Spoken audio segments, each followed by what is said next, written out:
Hello.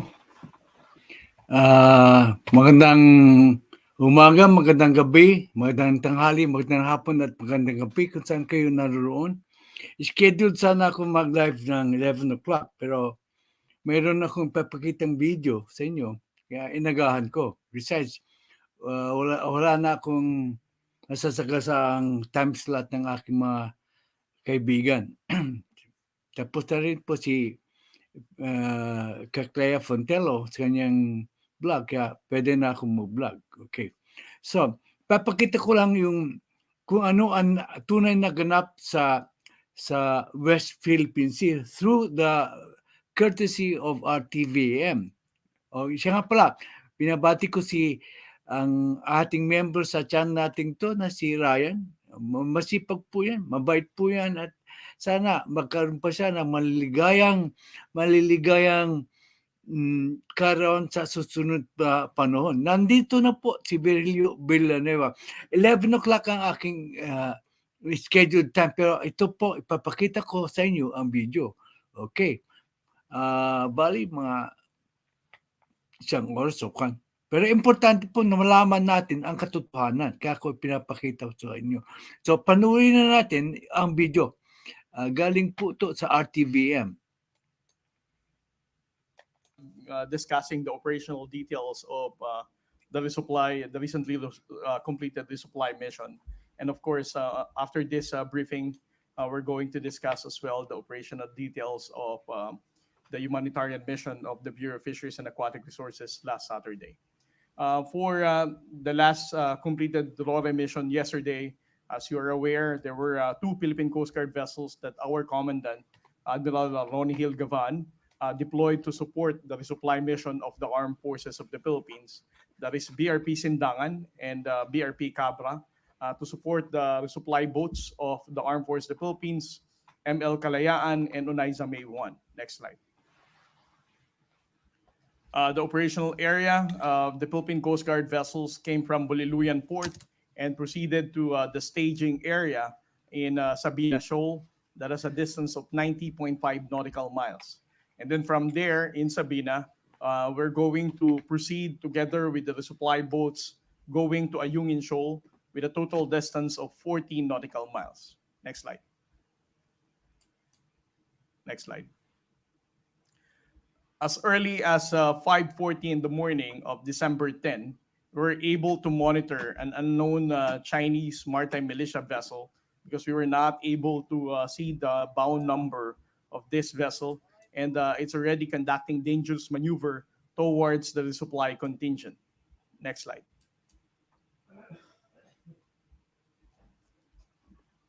Around 5:50 in the morning, China Coast Guard vessel 5204 already started using its water cannon against ML Kalayaan, more than 3 times with about 5 minutes interval.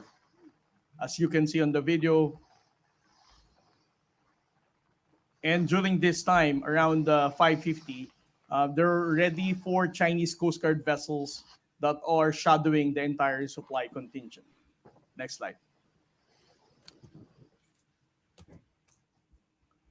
Around 5:58, you can see the Chinese maritime militia, not just the Chinese Coast Guard, actively participating in blocking the Philippine Coast Guard vessel in support of this China Coast Guard, so that the MRB 4409 will also be separated from the resupply boats that she is escorting. Next slide.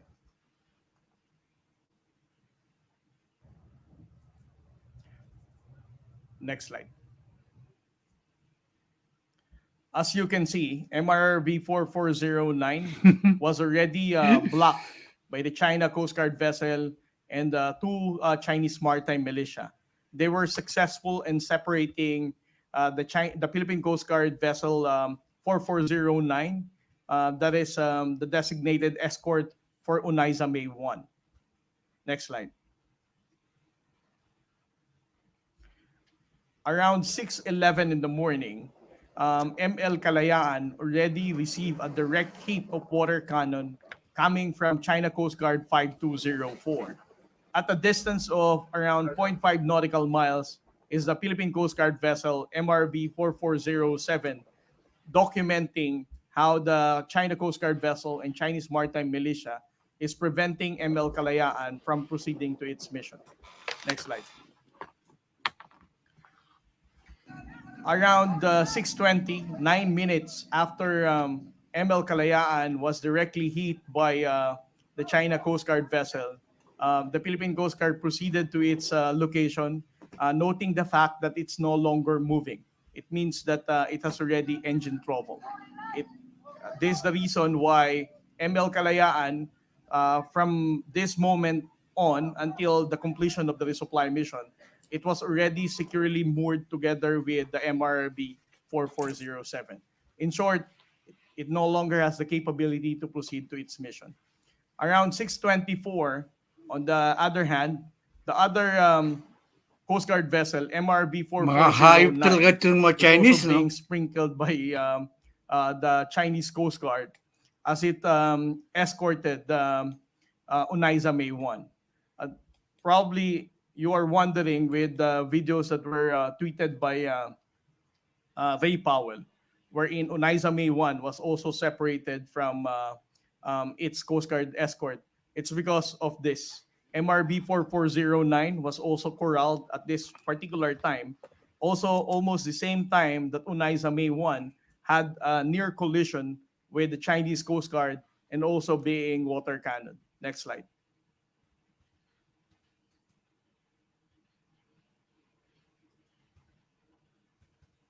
Next slide. This was the video that I'm referring. Around 6:39, you can see that Unaiza May 1 is almost having a near collision with this Chinese Coast Guard vessel, as she's also being water cannon at the same time. Interestingly, 3 hours after this incident, the Chinese government, through the Chinese Coast Guard, already released this statement saying that it is the resupply boat that caused the collision between the Chinese Coast Guard and our resupply boat. Next slide. Tama. That's why around 7:04, it was already decided by the Armed Forces of the Philippines that ML Kalayaan will no longer proceed in completing its resupply mission. It was already decided that it will be towed back by MRB 4407 to return to Palawan. Next slide. Around 8 a.m., Unaiza May 1 was already successful in entering the shoal for her to proceed in unloading her cargo on board BRP Sierra Madre. For almost 3 hours of unloading the cargo, Unaiza May 1 has already departed from BRP Sierra Madre and went outside of the shoal in Ayungin. Next slide. However, while the Philippine Coast Guard vessel MRB 4409, the designated escort for Unaiza May 1, was waiting for Unaiza May 1 to complete her unloading of cargo, the Philippine Coast Guard is experiencing this dangerous maneuver from China Coast Guard vessel and the Chinese Maritime Militia. Next slide. Dangerous talaga. Galawin In China. total, the Philippine Coast Guard has documented the presence of all these Coast Guard vessels. There were 7 of them. This is the first time that we were able to see such numerous number of China Coast Guard vessels Ibig sabihin, deployed dinamihan pa nila ang to prevent the kanilang mga Philippine government vessels. in completing our resupply operation in Ayungin Shoal. Next slide. These are the Chinese Maritime Militia that we have clearly identified as the one who really participated in blocking the Philippine Coast Guard vessels and the resupply. Next slide. It is also worth noting that we have also seen the 2 PLA Navy vessel in that particular location in Second Ay, Toma nandito Shoal. si Naro. Although they are they are maintaining a certain distance away from the resupply contingent, but it's important for us to note that the PLA Navy has also deployed these 2 vessels. Next. In total, we were able to physically monitor 14 Chinese maritime militia Grabe and 22 14. Chinese maritime militia through AIS. That means they have deployed 36 Chinese maritime militia and 8 China Coast Guard vessels. So 36 plus 8, that's 44. And then 2 PLA Navy, that's 46. This is the largest number of Grabe maritime nung forces number ng that we have Chinese. documented so far in the previous months. Next slide. These are the list of radio challenges that we conducted on the part of BRP Sendangan. We had 27 challenging the China Coast Guard vessel and Chinese maritime militia. It received also 15 from China Coast Guard. On the part of BRP Kabla, they challenged this Chinese maritime forces for 74 times. They were only challenged 8 times. At least this time, we're now compliant with the guidance of the Department of Foreign Affairs for us to constantly and persistently challenge the presence of these maritime forces from China. As you can see, we have more number of times that we challenge the presence of China Coast Guard more than they have challenged us. And then at the same time, in blocking of the Philippine Coast Guard vessels, we noted that there were 3 Chinese maritime militia that actively blocked the Coast Guard vessels at a distance only of 10 yards, and the other is 20 meters. Next slide. For the dangerous maneuvers, we have identified at least 5 instances that the dangerous maneuvers were conducted against the Philippine Coast Guard vessels. It is worth noting that 4 of these dangerous maneuvers were conducted by the China Coast Guard, and there is only one unidentified Chinese vessel, most likely a Chinese maritime militia, that did a dangerous maneuver against MRB 4409. Next slide, please. For the water cannon incident, we reported that there were 4 instances that the water cannon, our apat na beses our sobra na government mga Chinese vessels, for the BRP Cabra, BRP Sendangan, UM1, and ML Kalayaan. However, it's worth noting that for ML Kalayaan, they used their water cannon 3 times at an approximate interval of 5 minutes each. And this was also a direct hit that damaged the ML Kalayaan. Next slide. That ends my briefing for the operational details of the resupply mission. Okay. Thank you, Commodore Carrera. Now we hear from AFP spokesperson Colonel Aguilar. Thank you. Okay. Good morning to everybody. First, the Armed Forces of the Philippines condemns the illegal and irresponsible actions of the China Coast Guard and its maritime militia against Filipino vessels on Imee 1 and ML Kalayaan, which the Armed Forces of the Philippines commissioned for its regular rotation and resupply mission to military personnel deployed at BRP Sierra Madre at Imee. The China Coast Guard, can you please show this slide? The China Coast Guard wantonly disregarded maritime safety and demonstrated unprofessional behavior starting at 5:53 a.m. to yesterday. Nagpapanik yung mga It unleashed its water cannon several times, resulting to engine malfunction of ML Kalayaan. And that is why it has to be towed back to Palawan Port by a Coast Guard vessel. As you can see, this is the incident inside ML Kalayaan, how they were jolted by the strong pressure coming from the water cannon of China Coast Guard. Grabe talaga. Aside from that, the Chinese Coast Guard also performed dangerous maneuvers to another vessel in an attempt to derail our resupply mission. It happened at 6:35 a.m. when China Coast Guard vessel 21556 fired its water cannon in front of Imee 1 while dangerously and closely sailing 30 meters on our vessel's starboard side. These irresponsible and dangerous actions led to a collision at 6:39 a.m. that Nag-collision dahil damaged sa mga one of the Chinese. posts of Imee 1. I also showed with you the post of the report made by the China Coast Guard that was published online.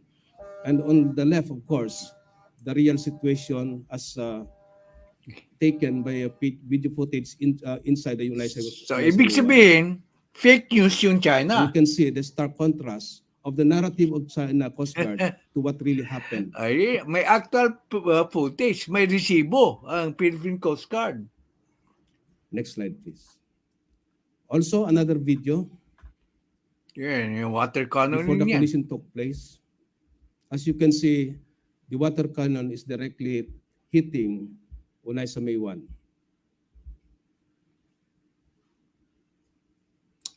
Grabe.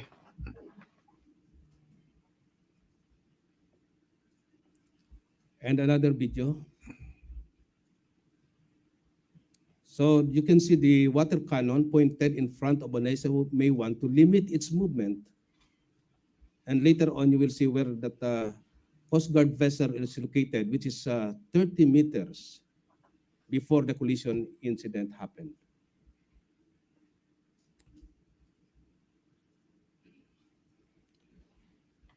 We hold China Coast Guard responsible for the damages our vessels incurred.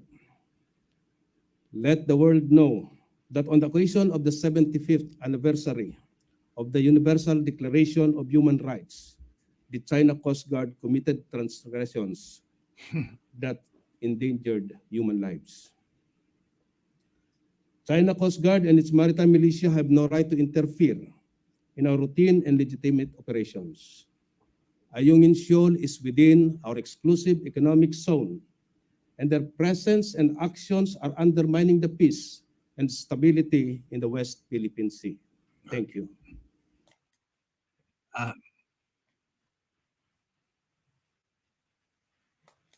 So, pinakita ko lang ang video na actual na nangyari sa West Philippine Sea. So, nakikita nyo na disinformation ang ginagawa ng China. Tayo daw ang bumangga sa kanilang malaking barko, ang liit ng MV Kalayaan. So, magbabati muna ako dito ang magbabati ng mga dumating po. So, nabati ko na ng happy birthday si Ryan. Si Viril yung Villanueva, 7 like po siya. Yung mga manunod po, paki-like lang po nyo. Si Franz Fortes, isang bagong subscriber po rito. Dito po sa amin, Miss Franz, ay magalang po ang respetuhan dito. Hindi kailangan hagis ng badagulan po dito. Basta diskusyon lang ng topic. Kasi may mga DDS dito, may mga loyalista, may mga dilawan dito. Kaya we try to be fair to everyone. Yung mga Tay, anong mayroon? Intelligent discussion dito. Mayroon dito always sa aking channel. Mayroong parating resibo. Hindi kami nagdi-discuss dito nang walang resibo. Hindi kami bibigyan ng basta-basta kuro-kuro. Pick lang ako habang nakikinig at mag-yes lang po ako. Bago lang kasi akong dual citizen. Kaya ako natawa kanina, nabasa ko ang komento niya. Filipino citizen at saka senior citizen. Ay, may pagkakomendyante pa rin ang aking matalik na subaybay. Okay. France, binabati ni si Berhilio. First time ka nakapasok dito sa live mo, Jack mo. I hope you come to like it. Si sige Sir Berhilio, natawa rin si Roger Evans. Okay. Iba ang channel ko, sabi ko. Intelligent and respectful discussion dito. tandaan po yan. Matagal na yung hayop ang tiyanak. Hayop para sa panahon ni PRD, wala silang nakuha sa na isla. Okay, that's correct. Tamsak na tatay niya, ay nandito si Winsel. Salamat Winsel para I am extra glad nandito po si Inaro Isoris. I hope na mayroon tayong collab sa Sunday diyan sa inyo.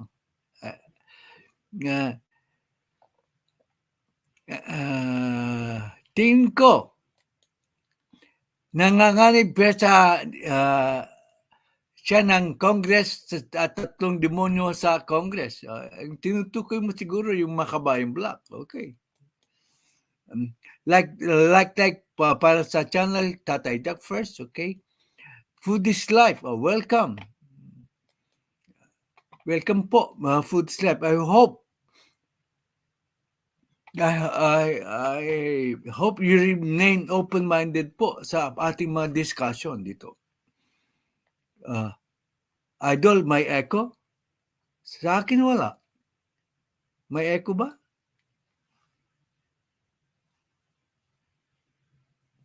Okay. May echo daw. Wala akong narinig na echo. Okay. Shout po, Inaro Source, akyat na si Sir Inaro. Gusto mo makyat, Inaro? Bibigyan kita ng hagdan. Okay. So, punta na tayo sa balitaan.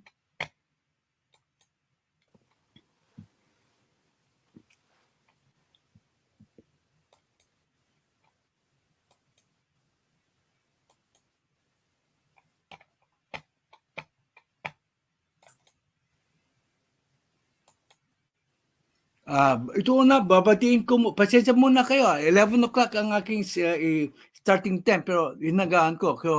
Pero magpapasalamat muna ako sa aking mga members. Pakibasa lang po, Direktora. Thank you to all my members. My preferred members are Judy Basco, Judy CB, Charlene Kim, JNL Opinions, JJ Ferns, J. Dixon. Maraming salamat. My regular members are Roger Evans, Tessa Vargas, Riddler Official Vlogs, Ryan, Trexie Villa 11, Lily Ragasa, Lady Net, RN2 Cents, Jose Magno, Sweet Escape, Upbatch 1975, Virgilio VG Villanueva, and Maribel C. Sabala. Maraming salamat. Thank you, Team Lintec and their leader, Lintec. Thank you to my fellow SSTV family and its founder, Tessa Vargas. Binabati ko ulit ang happy birthday si Ryan Blackwell. Kita nyo, Woodward, kita nyo, siya po ay ating member po. May you have more happy birthdays to come. Okay. Ang current subscribers ko, kakatawa, hindi nadadagdagan, hindi nababawasan. Siguro, nadagdagan ng isa ngayon dahil kay Franz.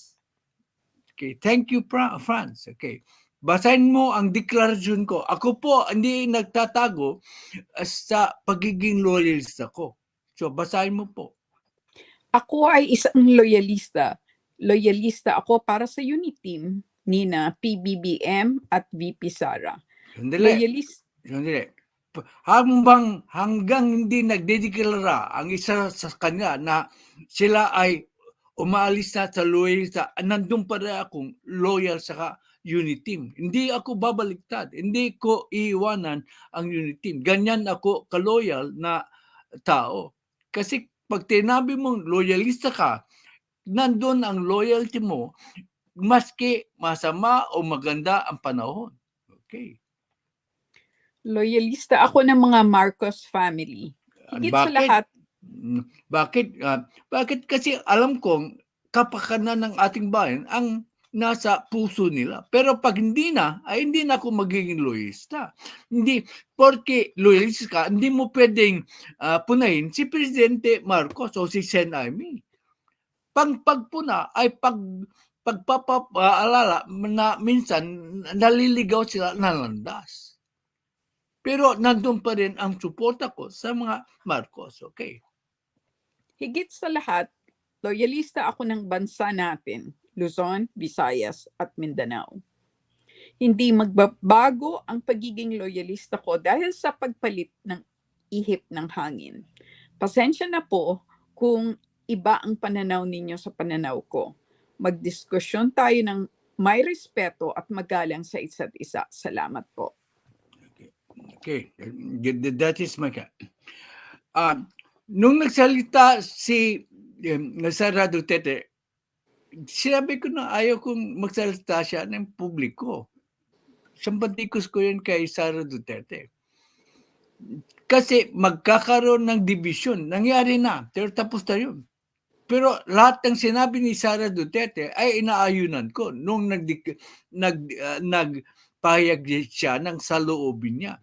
Kaya lang dapat yun, ginawa niya sa private. Ngayon, tapos na yun. Nagkatotoo ang aking hinala na magkakaroon ng division.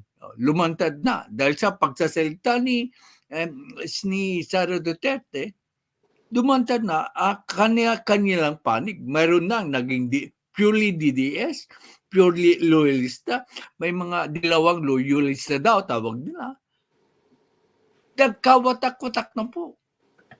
Pero totoo lahat ng sinabi ni Sara Duterte. Nagsalita lang siguro si Sara Duterte kasi napapansin niya na siya ay naging influenced by a certain number of people who are not looking after the interests of our soldiers. So I say many are against peace talks.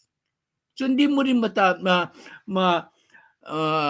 masisisi si Sara Duterte. Lahat ng sinabi niya doon sa kanyang mga statement ay inaayunan ko. Kaya lang, ang gusto ko sana, sinabi niya in private. Siguro hindi may cordon sanitaire si Pbbm na hindi makapasok si Sara Duterte. Yun lang sinasabi ko. Okay. So, nangyari turon, nung nagtanong ang SMNI through SMNI challenge through their host at si Celis at si Dr. Bodoy tungkol sa travel expense ni Speaker Martin Romualdez ay pinatawag ng Kongreso yung dalawa. At saka, kung hindi nila i-disclose yung source nila, ay kanilang sinight in contempt. That is, I think, an abuse of power. Palagay ko. Kasi, kung ako man ang nasa posisyon ni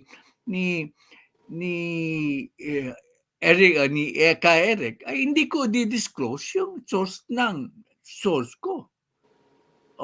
At saka masyadong nag-overreach yata sa palagay ko, pwedeng may batas. Pero nag-overreach sila sa pag-cite ng contempt sa dalawang host ng SMNI. Pwede nagkamali ng konti si Eric, pero dapat pang patawan ng jail, cite of contempt. Kaya umalma na tuloy ang mga PMA graduates. Bakit ka mo? Si Speaker Romualdez, kunwari, anti-China siya. Kaya medyo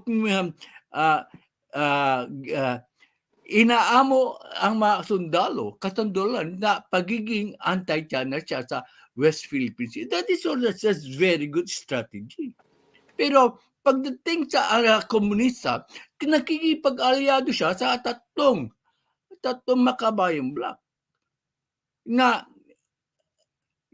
kaalyado na siya. Nung sinabi kong nakipag-alyado si Speaker Romualdez sa sa mga dilawang at sa mga komunista ay maraming nagalit sa akin. Totoo naman. Kaalyado na ni speakers ang mga makabayan black.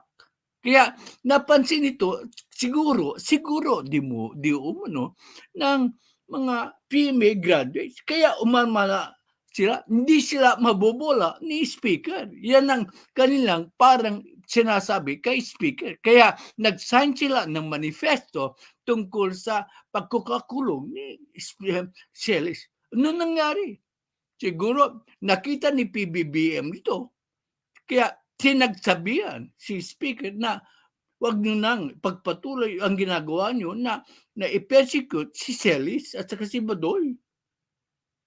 Kasi kung hindi gagawa na hindi kayang patuloy na tuwagin ng speaker si Presidente Marcos.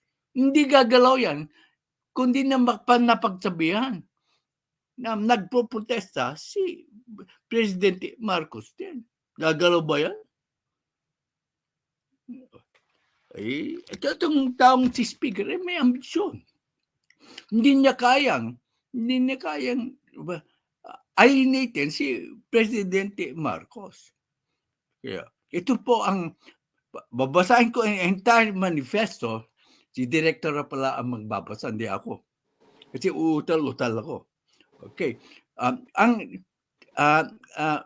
Intindihin niyo ang concern po ng mga kasundaluhan. Hindi po ito basta-basta may lalagay sa basura yung manifesto nila. Importante po yun because PMAers yan eh. Matatalino po yan. Hindi pwedeng guyuhin. Hindi tayo, mas matalino sa akin yan. Mas matalino sa mga nanonood dito, mga PMA. Because they have special training. So alam nila ang nangyayari. Hindi pwedeng itago sa kanya ang mga dahilan. Hindi sila mabobola ni speaker. Kaya importante yung pag-issue ng manifesto ng PMA. PMA yan. The elite na kasundaluhan yan. Hindi basta-basta ordinary recruit. Training yan ng gobyerno. O basahin natin ito, sasabihin ko, hindi ko nabobola rito. Always with resibo ang aking diskusyon dito. Tuesday, December 12, 2023. PMA graduates release manifesto supporting Badoy and Celis. Demands their immediate release. Manifesto for the defense of democratic rights and the immediate release of Dr. Lorraine Badoy Partosa and Mr. Jeffrey K. Eric Celis. An unyielding stand against the erosion of democratic liberties. In the greatest terms... Sandali. Unyielding. Hindi daw sila bibigay. Unyielding. Steadfast. Hindi sila bibigay. Kundi sila... Hindi sila mabobola ni speaker. Unyielding sila eh. Okay. An unyielding stand against the erosion of democratic liberties.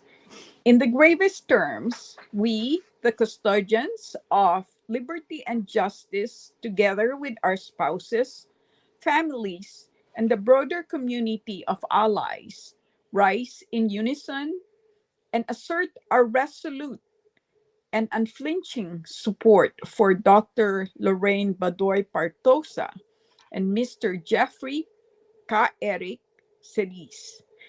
Their current hunger strike symbolizes a profound and direful protest against the flagrant abuse of legislative authority by the House of Representatives, a body that has strayed from its noble mandate and succumbed to wielding its power as a weapon against the very citizens it is bound to serve.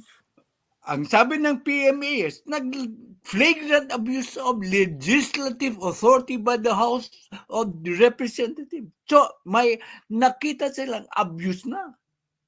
Porque kongreso sila, kaya na nilang api-apihin ang sino man na gusto nilang apihin. Yan ang ibig sabihin niyan. Our uncompromising position, zero tolerance for injustice. We condemn in the most vigorous terms the detention of our compatriots under the guise of legislative inquiry. This act is a miscarriage of justice and a blatant affront to the rule of law. Okay, patuloy.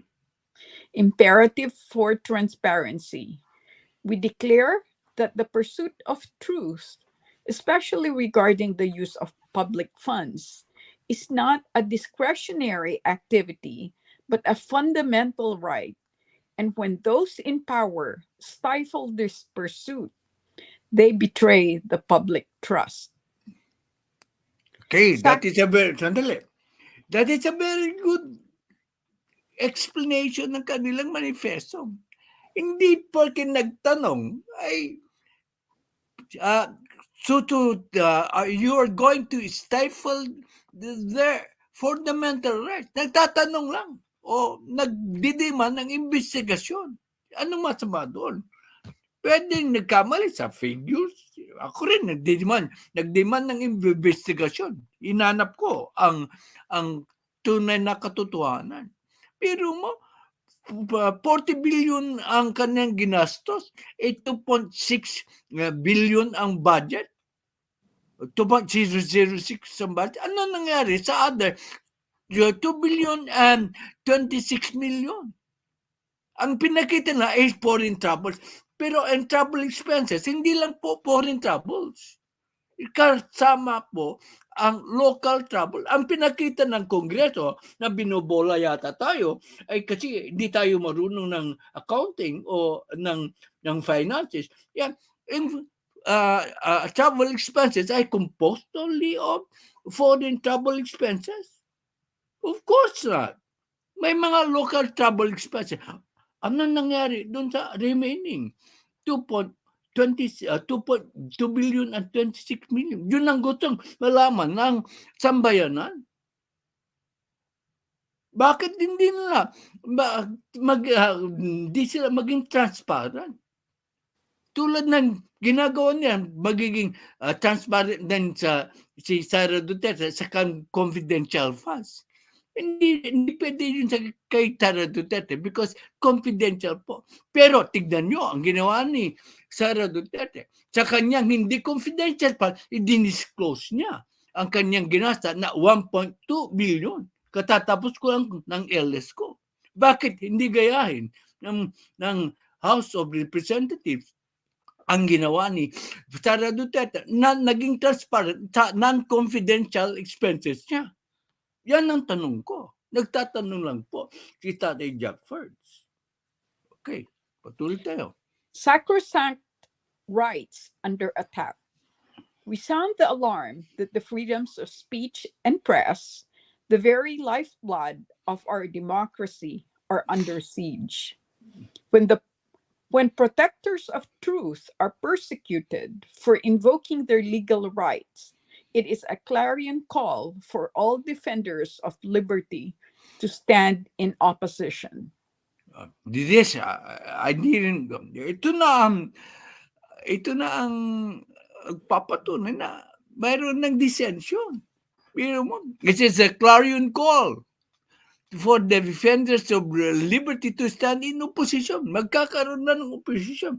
Kaya napansin din siguro ito ni Speaker. Hindi na po ordinaryong bobong citizen ang sasalita. Matalinong tao ang nagsasalita.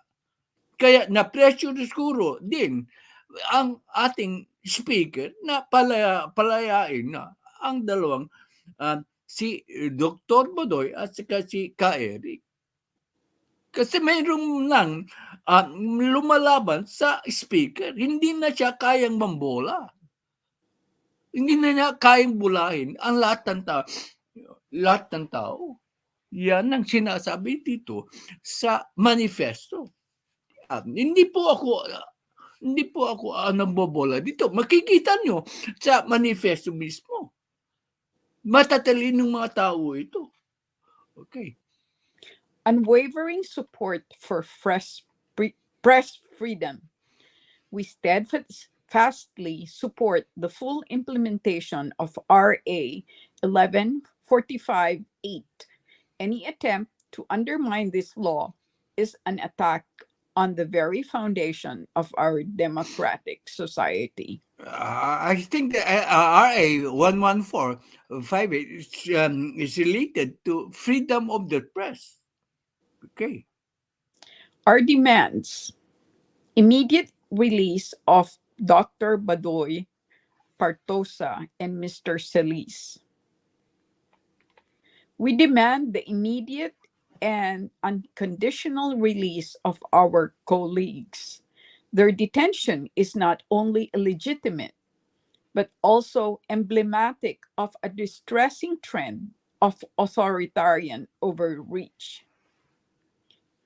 Accountability for legislative overstep. We call for a full and transparent accounting of the actions leading to this egregious detention. Egregious detention. Those responsible for this overstep must be held to account. Natakot dito siguro ang mga House of Representatives. Okay. Restoration of integrity in the House. We urge a swift return to the principles of democratic governance within the House of Representatives. This institution must not be allowed to devolve into an instrument of political suppression. Okay. Our resolve, unwavering support. Our support for Dr. Badoy and Mr. Celis is absolute. Okay. We stand shoulder to shoulder with them in their fight against the tyranny of silence and oppression. Active resistance. We pledge to resist. Sandali po. Ito po ang delikado. Kung babasahin nyo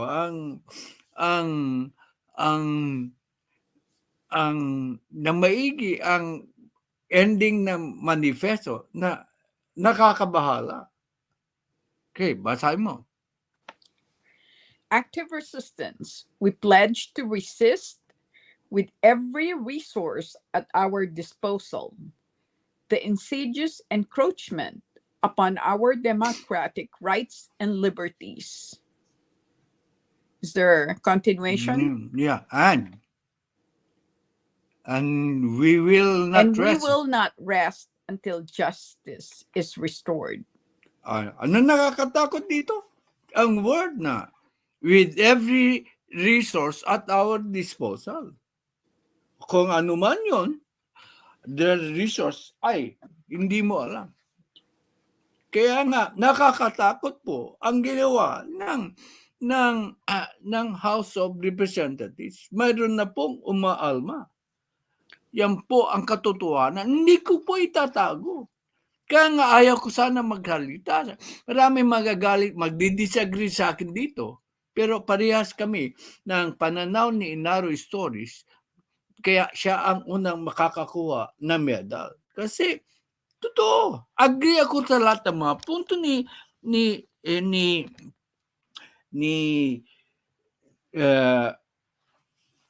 BP Sara. Pero, mayroong mga what we call unintended consequences.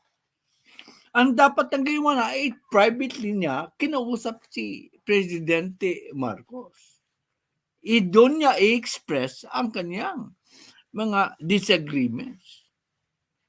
Pwede naman kasi dahil hindi siya kinonsulta at ang justification na hindi siya makapasok sa inner circle ni Pbbm kasi nagkasakit yata siya saka maraming busy. Kaya napilitan siyang to air it publicly for the sake of our country. Yun lang ang maiisip kong justification. Pero parehas kami ng pananaw ni Naro Solis na dapat gawin niya in 5 weeks. Pero water under the bridge na nangyari. Pero ang kagandahan po, mayroon na bang ibang pulisiya si Presidente Marcos na hindi sinasang-ayunan ni Sara Duterte? Siguro na-realize na siguro ni Sara Duterte na mali yung ginawa niya. Yan ang pananaw ko. Kasi hindi na siya nagsasalita na kontra kay PBBM. Pwede hindi kayo maniwala sa akin. Pananaw ko lang po ito. You are entitled to your opinions. Kaya nga dito sa channel ko, we respect each other's opinion. Magbasa na po tayo ng komento.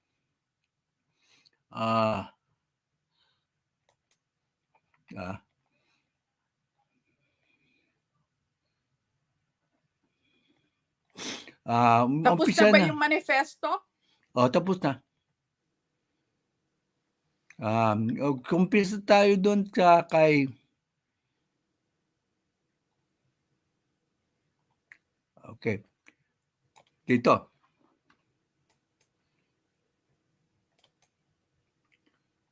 Salamat, Sir Villanueva. Okay. Hindi ko nababasahin yung batian po. Mababasa nyo na dyan. Okay. Okay. At Roger Evans, bro, you've watched, heard, and listened on various reactions on her statement. Okay. Alleged leader says PNP is not affected by any corruption and harassment by the government or Congress. They have lots other income from all walks of life. They, like anyone who does turmoil, so they will earn big money. Okay. Nababasahin natin lahat ng komento.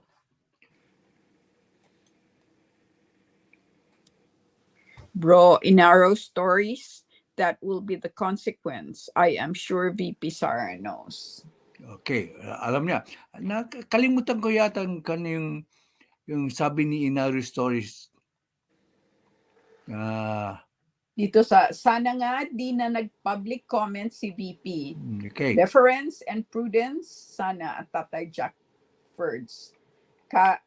Kahit honest opinion ni VP Sara yon, gagamitin ng mga unscrupulous political kibitzers. Okay, that's why you get the first medal because tama po yung observation mo.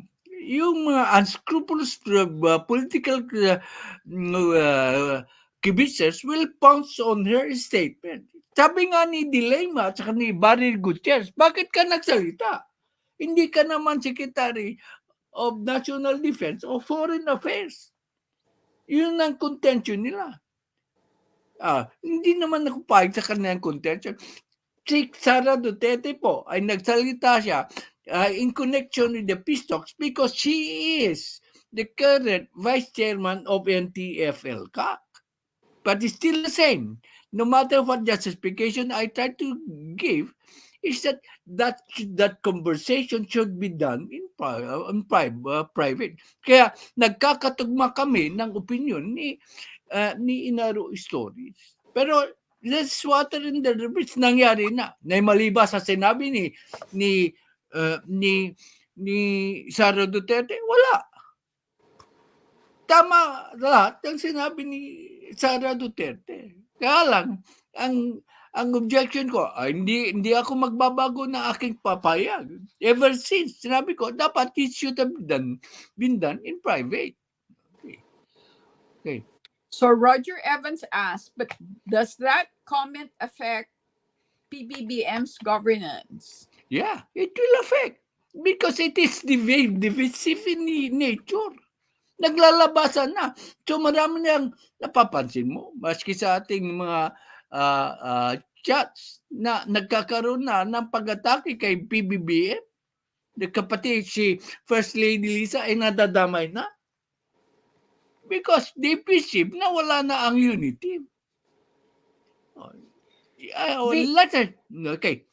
VG Villanueva says, okay na ang siesta quote, Sir Diet Tatay Jack. Okay.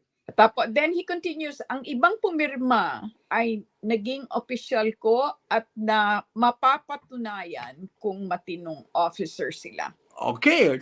Sabi na, I am glad that we have our subscribers na naging under na mga pumirma sa manifesto at siya ang magpapatunay na matino ang kaniyang mga superior officers. Biro mo yan. Sa pasalamat tayo at mayroong isang subscriber ko rito na magpapatunay na tama na the PMAers are standing on their principled dissent sa ginawa ng Kongreso. Hindi for personal gain. Kaya sila nag-cite ng manifesto. Okay. In our story says, opinion ko lang po at Tatay Jack Ferds, the PMA manifesto will not also help clarify the issues. The military is supposed to be apolitical. Yeah. To which Roger Evans says, military is apolitical, but those who signed the manifesto are already retired. Yeah, you get the second medal. You get the second medal, Roger, because of your last statement. Kasi they are already retired. Then they are no longer within the government, and therefore they can't speak sa anumang ginagawa ng gobyerno. This is in line with my basic principle that when you are within the organization, you should not talk anything against the organization. You first get out of the organization. But since these people are already out of the organization, since they are retired, they can already speak. And therefore, they are allowed to speak to make it clear that what the Congress is doing is bad for our press freedom and bad for our country. There, I go with Roger Evans po. You get the second medal, Roger Evans. Unahan po lang po dito ng pagbibigay ng komento. Virgilio Villanueva says, sa palagay ko, nagkamali lang ng tanong si Ka Eric. Dapat ang tanong niya ay, bakit bilyones ang budget ninyo at milyones lang ang nagamit? Anong mangyayari sa natitira at December na? Sayang, Virgilio. Nahuli ka. Dapat mabigyan ka ng medalya. Okay. Tama sa Virgilio. Ano nangyari sa natitirang pera? Bakit pinapala? Kanina ko pa diniscuss yan eh. Ano nangyari sa 2.26 billion na hindi nagasa? Ilibig nyo sabihin, yung travel expenses nyo ay para sa foreign lang na 40 billion. Samantalang maroon tayong mga local travels po. Okay. Di ba mga kapatid? Sandali. Inaro Story says at Roger Evans, bro, if she knew, mukhang di niya natimbang posibleng further cracks division sa unit team. This is in response to Roger Evans' initial comment of bro at Inaro Stories. That will be the consequence. I am sure VP Sara knows. Kaya, I agree with you. This time, I agree with Inaro. That's been my basic contention. Maraming nagagalit sa akin na DDS dahil sa contention kong yan. Pero, I'm saying what ang aking pananaw. And I think na tayo ay magkakarespetuhan sa ating pananaw. Iba ang pananaw nyo, iba ang pananaw namin ni Inaro. Mag-diskusyon tayo na maayos. Okay. I go with you now. Alleged leader says that would be scary if it comes from active military and police high-ranking officials. Another, dapat mabigyan ng medal because of that statement. That would be scary if it comes from military and police and high-ranking official. Sorry po, alias Lire, nahuli ka. Dalawang medalya ang bibigay ko. Nakuha na ni Inari, sorry, sa ni Roger. Pero magaling po ang inyong komento. That would be scary if it comes from active. Pero ito po, mga nagsalita ay puro mga retiradong opisyal. Okay.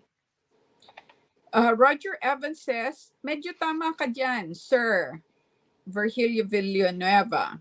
Kaya ngayon, alam na ng taong bayan na hindi marunong mag-check sa COA na may 2.06 billion travel expenses sila. Hindi po. Mali pa ka naman dyan, Kom. Kasi the rules of audit sa Congress is certification lang. So walang magagawa ang COA. Kasi yan ang rule eh.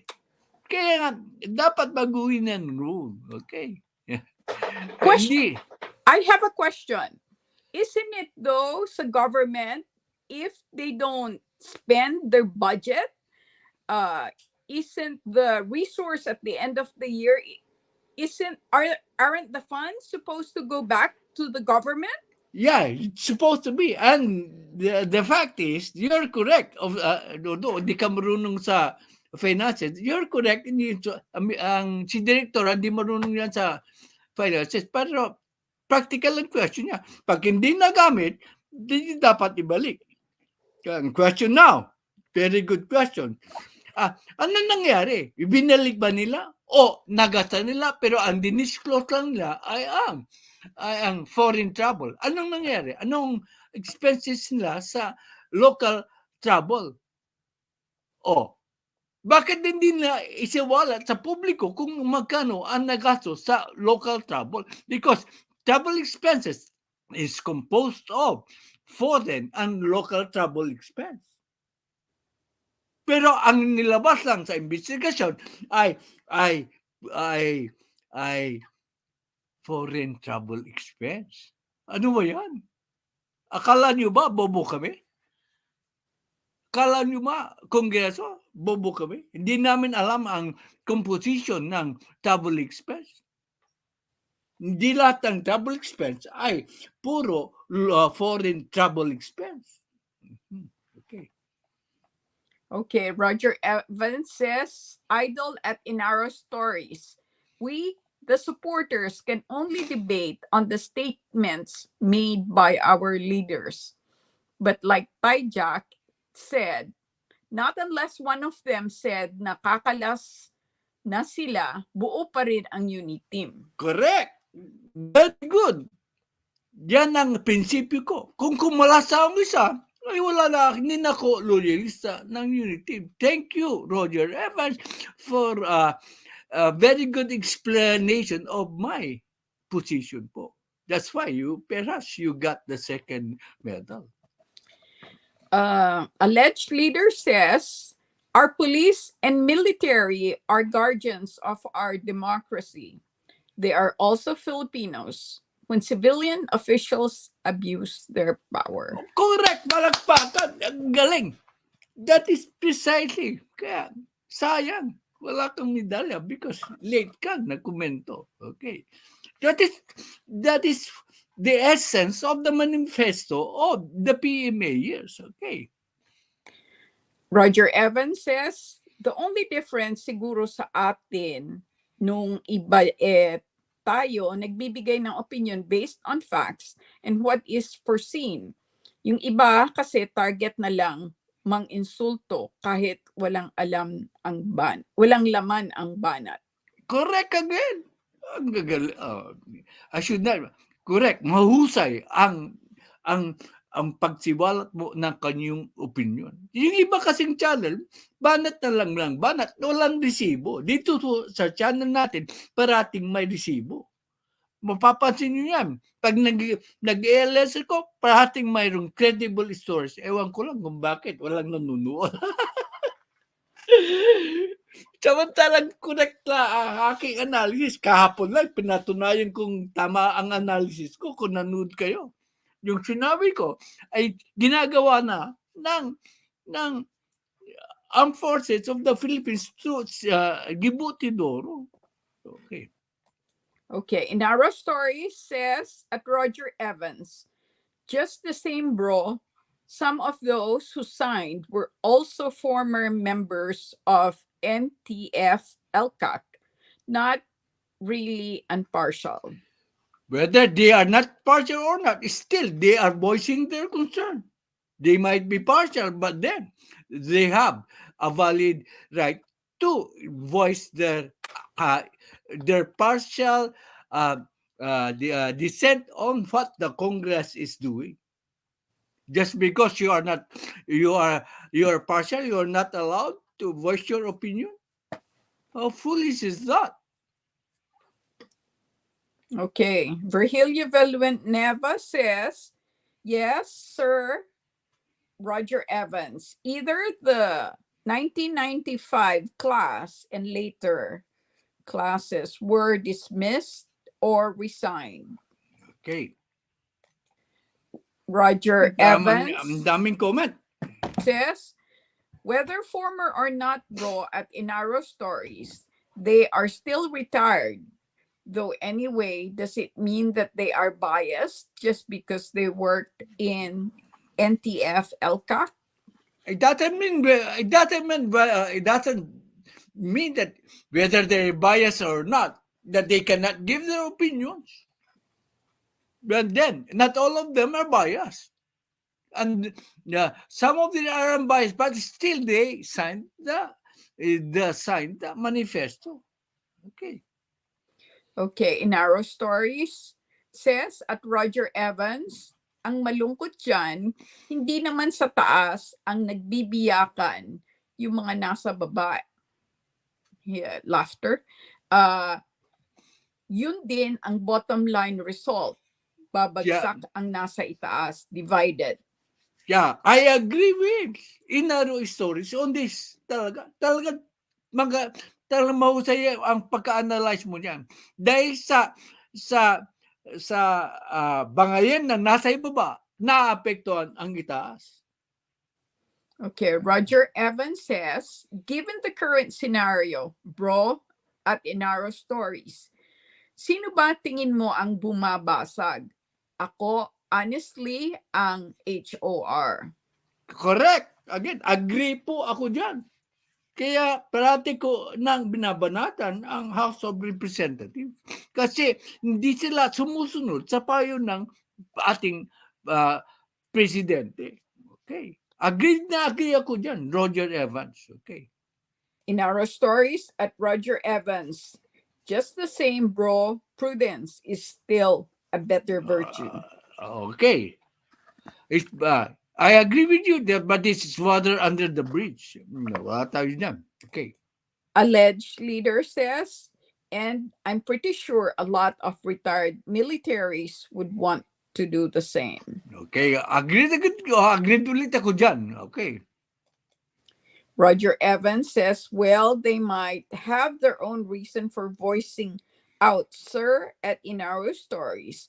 We never know. They might have personally experienced the fight against insurgents. Yeah, most of them, in fact, had that experience because they were PME graduates and they are being PMAers. They were sinasabak yan sa front lines pagka-graduate nila. And sa ano ang front line? Against the rebellion sa South and sa NPA rebels. Cheryl Santa Maria is a new subscriber. She needs a jacket. Okay, handali lang po. Hahanapin ko lang sandali. Okay, let me continue. Inaro Story says, at Roger Evans, HOR are still within their boundaries. Nakakasagot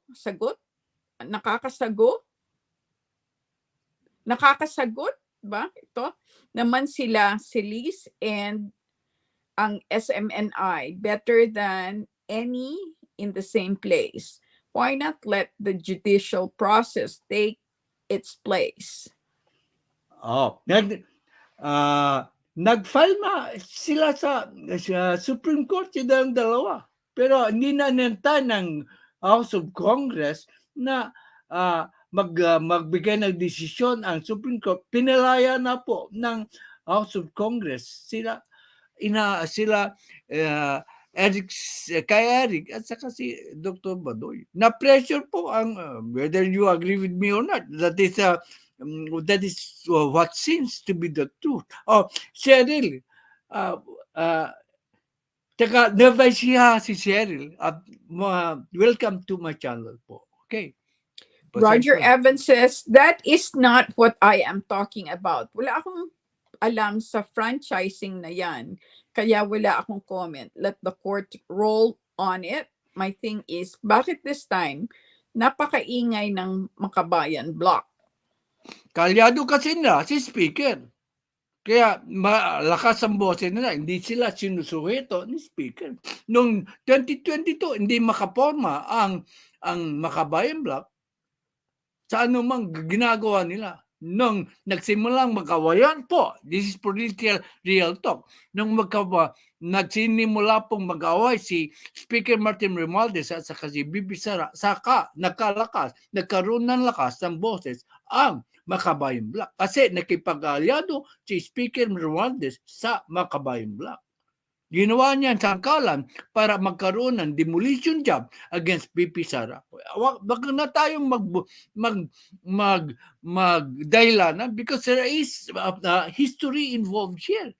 2022, wala pang away, hindi makaporma ang Makabayan block. Bakit biglang parang rule of the minority? Lahat ng sabihin ng Makabayan block ay inaayunan halos ni Speaker Martin Romualdez. Kaya nga napansin yan ng mga PMAers. Kaya umalma na po sila. Okay, Inaro Stories says, at Roger Evans, nag-file ng case sa Supreme Court ang mga abogado ni Silis. So let's wait for the Supreme Court if there was indeed an abuse of authority of the HOR. I don't know, Inaro, pero parang buto ang academic na kasi pinalaya na ng Kongreso ang dalawang sinet nila in contempt of court. So if the ruling of para ina-admit ng House of Congress that there was an abuse of power, why will they let the two cited in contempt be set free? For humanitarian reasons, maniwala ka yan. I'm basically stating my position dito, Inaro. Okay. Roger Evans says, for that, I have no argument. Mine is just why at this season, these Makabayan block are too noisy. Okay. Patuloy. Alleged leader says, big mistake by the power hungry who called themselves honorable. Silis and Badoy are defenders of democracy and they treat them like shit. Okay. They are inviting a military uprising. So, but then nagkakamali rin sila, Dr. Badoy at Seri. Sometimes they are overreaching din sila. Remember yung accusation nila dinibang ko na si Speaker Martin Romualdez ay nagbigay ng 2 billion sa Makabayan block? Galing kay Eric Celis yan. Kay Eric. Dinibang ko po yan. So sometimes there is also a responsibility ng media to report correctly yung mga statements nila, ng accusation nila. Di ba? Kikontent ko rin si Celis at si Celis sa pagsabi, binigyan daw ng 2 billion ang Makabayan block. So dito po kasi patas tayo. Hindi ko inaanayunan lahat ng ginagawa ng ni Celis at ni Badoy. But then, their rights should be respected. Do not force them to divulge their sources. Kaya nga, it is right to ask question, but to make an accusation that is baseless is somewhat. Kaya nga si Ka Eric nag-apologize sa Congress na he admitted he was wrong. With that, the admission that he was wrong, then the Congress should have stopped there. The Congress should have stopped there, but then they turned to the persecution as a tool to make them afraid of the Congress. So lalabas yan, maraming hindi na magsasalita sa laban sa Kongreso kung natatakot sila magaya kay Eric Celis. Kay Eric. Yan yung kinakatakot ko. Baka nga biro natin eh. Baka nga matawag tayo sa Kongreso. Hindi ko tatawagin. Okay. Inaro Story says, bro, at Roger Evans, yung ingay ng Makabayan Block, given na yan, wala rin yung traction sa HOR. Minority pa rin sila. And they need to back up their claims still. To which... Sandali. Okay. Patuloy mo, meron pa ba? No, Roger Evans, yung response ni Roger Evans. Correct. Correct ka dyan yun. Noong 2022, ay walang binatbat yung Makabayan Block. Bakit tatato lang sila? Mag-iingay siya. Bakit ngayon? Biglang nagkaroon ng boses sa Makabayan Block. Tanong ko. Bakit? Okay.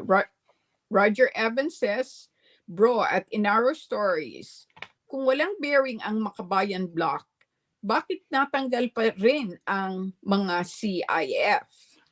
He continues, remember the accused without evidence. And they even dared to impeach VP Sara without proof of unconstitutional move. Ay, wali ka naman dyan, Roger Evans. They attempted po. They are attempting to impeach. Hindi po in-impeach si Sara Duterte. Pero, bakit na natanggal yung CIF plan? Because ginoyo tayo na Makabayan Block on the premise na transparency. So pinakita ko na sa inyo na if the thing is confidential, it cannot be disclosed in public or the press. It should be done in executive session. Pero they got extra mileage because of the word transparency. Transparency, di tinawag na natin yung confidential fund na transparent funds. Besides, the confidential fund report is given to the House of Representatives Speaker, the Senate President, the COA, and the President. Bakit hindi ni umalma si Speaker Marquez na mayroong anomalya sa paggasa? Yan ang tanong ko. Nasa kanya ang report eh. Di ba ginamit lang ang Makabayan Block para magkaroon ng demolition job kay Sara Duterte? Okay. Basta tapos na. Alleged leader says, lesson to be learned. The true power of the state is vested on the full support of the people and its military. Yeah. Now, the tides have turned. Congress is powerless. Yeah, that is very correct po. Very correct. Ang gagaling. Hindi ko sasabihin yung magaling. Mahuhusay magkomento dito. Magkaiba man ng pananaw si Rinaro Stories at saka si Roger Evans at saka si alleged leader, pero ang pagpresenta ng argumento nila ay nakakapighani. Okay, mabigat na word yan. Roger Evans says true at alleged leader, and Inaro Story says yung kakatanggal ng CIF is not because of the Makabayan block. It's because of the clarification on its use and accountability. Saka isa, it's because of VP Sara's wisdom as well na hindi na ipinilit. Kaya, Inaro, medyo disagree ako dyan. So, in 2022, if you look back, nag-ingay din ang Makabayan Block tungkol sa CIF. Oh, tingnan mo sa 2022 year, nagingay po. Kinestyon na rin ang paggasta, ang bakit may confidential fund. And then, kailan lang nagingay ang Kongreso tungkol dyan sa mga confidential funds? Nung lumabas ang publikos. In fact, prior to the publishing of the public survey na nag-decrease ang popularity rating ng presidente at saka vice-presidente, ay smooth sailing po ang confidential fund ni Sara Duterte. In fact, pinatayan nga ng mikropono ang Makabayan Block nung lumitaw ang public survey na nakita na bumababa ang rating ng presidente at vice-presidente. Nag-pounce po ang ambitious politicians para siraan po ang vice-presidente. Kailan po? Tignan mo, kinontent ko po yan. Na-predicted ay yung mga mangyayari. Una, mahihirapan si President Marcos. Pangalawa, negative stories will start to come up. Nangyari na yan. Third,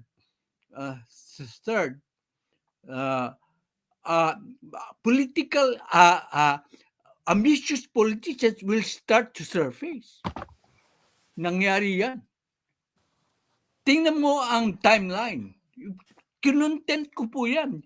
Ipinitik. And then fourth is there will be a dearth of additional investment. Noong nag-abroad siya, ay bilyon na siya nakukuha niya. But when nagkaroon na ng turmoil sa government gobyerno natin dahil sa lumabas yung publikos na nagkaroon na ng mga political ambitious leaders, ay bigla na lang hundreds of millions lang. Nung nagpunta sa stage ay nakuha lang yata ay not more than less than 1 billion. Laki-laki ng stage. So, lahat ng prediction ko, ang nangyari, magkakaroon na. Di ba? So, mga masugin na sumusubaybay sa aking channel, di ba? Lahat yan ay predict ko na mangyayari. Kung sumusubaybay kayo I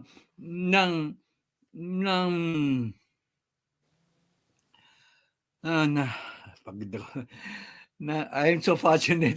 I am not angry, no? I am so passionate. Yung sumusubaybay kayo sa channel ko parati, makikita nyo, halos lahat ng prediction ko ay nagkakatotoo. Okay. Victima 147 is here. Hello, hapon Victima. Sa lahat. Okay. Roger Evans says, bro, at Inaro Stories, remember they gave a courtesy to VP Sara not to explain. Second, sino po ang nag-accuse in the first place? Castro, Raul, and Brosas, the Makabayan blocks, sila ang nag-push. Okay. Inaro Sandali. You read my mind.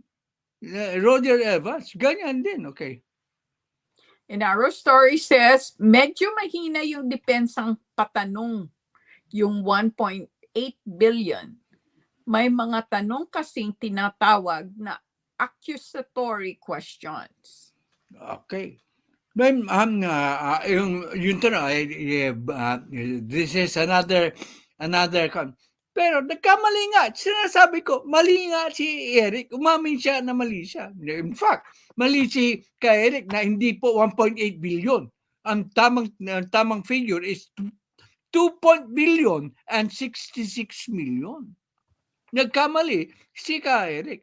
Yung tanong niya, na parang akusasyon. Bakit? Hindi pa pwedeng magtanong na parang akusasyon?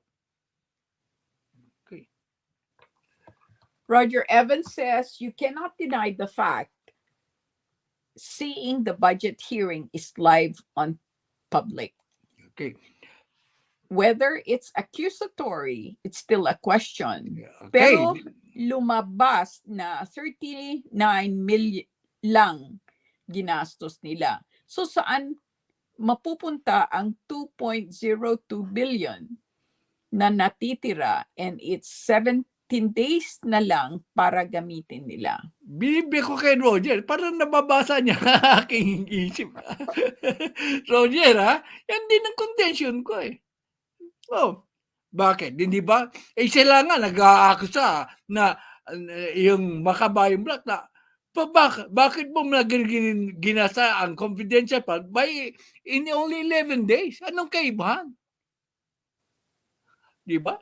Inako sa Trump na para may tiwali sa paggasa ni BP Sara sa kanyang confidential funds.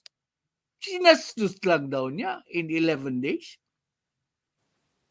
Di ba? Di ba? Ganun din yun. Roger Evans wants the hagdan. Gusto niya explain yung budget. Okay. Bigyan natin ng hagdan. Ay, hindi tayo bukas na lang yung ibang topic kasi ito lang manifesto. Inabot na tayo na magigit na isang oras at kalahati. So, another bigyan ko ng hagdan lang po si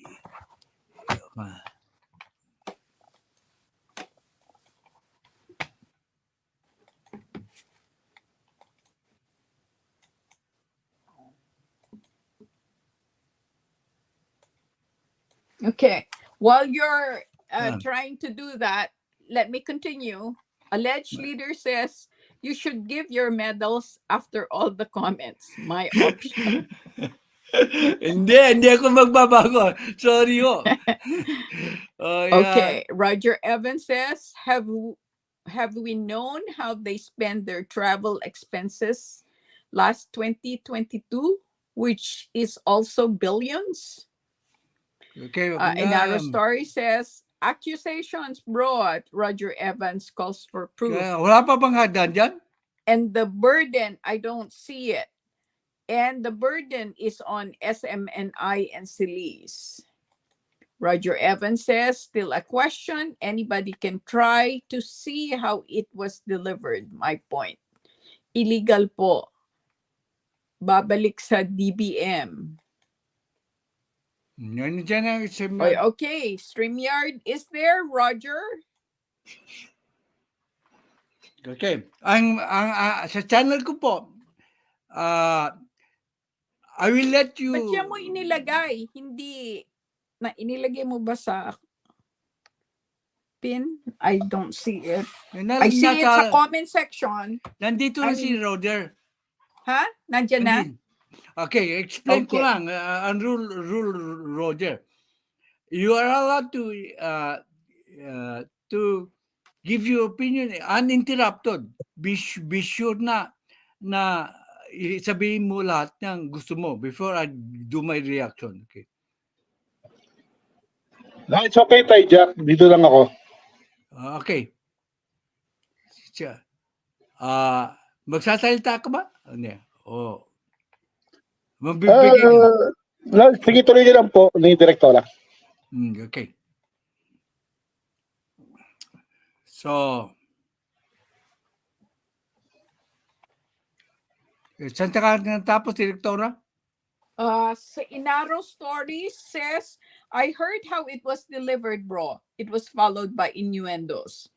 Roger Evans says, like I said, bro, at Inaro Stories will depend on each one's perspectives. Okay.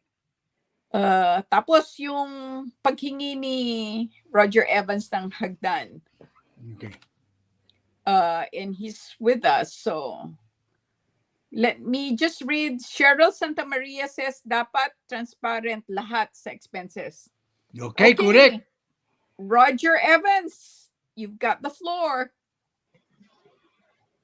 Yan, pagpatuloy daw natin. Okay. Pagpatuloy? Mm. Okay, Narrow Story says, at Roger Evans, between us commentators, but not when it is elevated to court. Okay. Roger Evans says, you are correct, bro, in Narrow Stories. Then again, we are not the court. We, as the public, still can air our opinions on events that can matter for our country. Okay. To which, in our story says, Roger Evans, correct bro, next life, abogado ako. Okay. Roger Evans says, bro, in our stories, kunin kita taga pagtanggol ko. Okay. Okay. Alleged leader says, sad for what has happened to Ka Eric and Doc Badoy, and so frustrated to what's happening to our country. When will there be a complete reversal of mindset from our politicians? Instead of aspiring for fame, power, and money, why not be a servant-minded leader instead? Okay. Correct po. Ang inyong observation. Ang galing-galing. Mahusay. Malay mo. Sabi dito. No. Inaro Story says, bro, at Roger Evans, baka next life makabayan black ka na. Okay.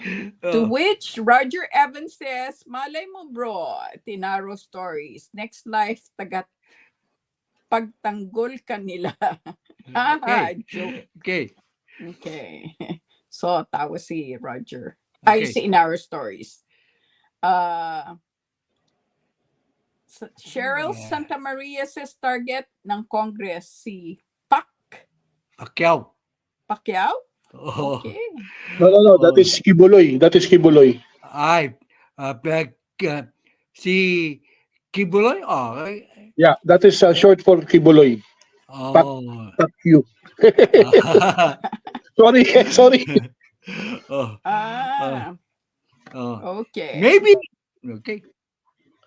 Roger Evans says they are attempting hijack by announcing in the first place that they will file an impeachment against VP Sara. Pinabulaan niya ni Ispiker Pero pinabulaan, hindi daw niya alam. Sabi ng presidente, alam niya na mayroong impeachment moves against the speaker. Sabay silang napunta sa States. Hindi ba napag-usapan niya? Jack, but that was my point. I mean, nag-announce ang Makabayan Black ng impeachment. So, yun lang yung ano ko doon. Yun lang yung sentiment ko. Kaya nga, hindi naman tayo bobo siguro na sabi ni Inday Sara na nag-usap sila at alam ni presidente na may impeachment na gaganapin daw. Yun yung mga movement sa Kongreso. At saka may anak si Pbbm na congressman, si Sandro. So, yun din po ang nagbabalita sa kanya. Nagtumakay sila ang dalawa sa aeroplano at hindi. Importante po ang impeachment. Hindi nila napag-usapan. Yeah, so, hindi ba nakakatakot din yung Jack? You're going to make a chismis na may impeachment. Oo, nakakatakot. Nasa Congress ka, di ba? So, nakakatawa po dito, Roger, sandali ay noon sa nagpa-interview si Speaker Mother, nagmamaang-maang siya. No, wala akong alam dyan. Di ba kinontent ko yun? He has nothing, he doesn't know. Sabi niya, fake news. yun ang problema. Pero sabi nila walang kumikilos o gumagalaw sa Kongreso na hindi alam ni Speaker. Congressman na yun, di ba? Tama. Sabi nila, that is correct. Okay. Anyhow, Sige. ready pass. Okay, Banat Boy is here. And welcome, may Banat comment Boy. siya.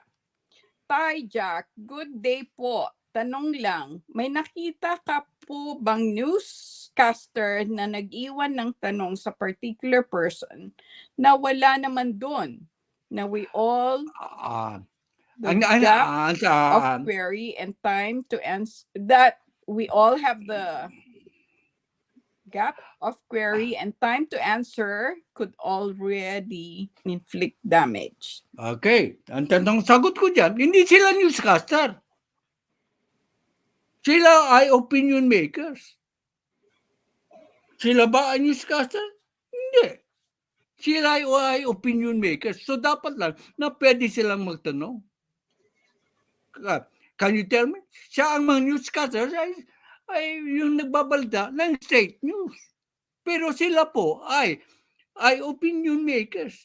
Tulad dun dito nung kapanahunan ni Rush Limbaugh sa States.